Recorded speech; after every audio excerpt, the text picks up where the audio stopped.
సహస్రనామంలోని ఈరోజు 3వ శ్లోకం. ప్రవృత్తిచ్చ నివృత్తిచ్చ నియతః శాశ్వతో ధ్రువః శ్మశానవాసీ భగవాన్ కచరో గోచరో వర్ధనః.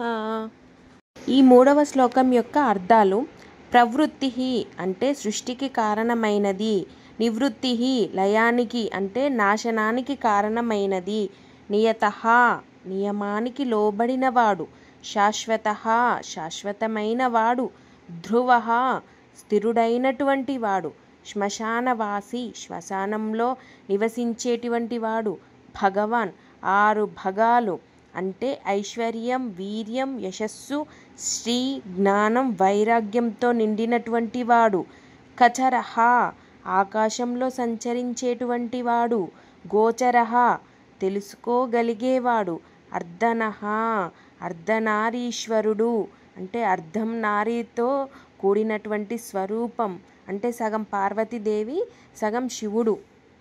ఈ 3వ శ్లోకం యొక్క అర్థం. ఇలానే శివసహస్రనామంలోని ప్రతి శ్లోకానికి సంబంధించినటువంటి అర్థాలు కావాలంటే నా యొక్క ఛానల్ని సబ్స్క్రైబ్ చేయండి. వీడియో నచ్చినట్లయితే లైక్ చేయండి, షేర్ చేయండి. ఓం నమః శివాయ. హర హర మహాదేవ. శంభో శంకర.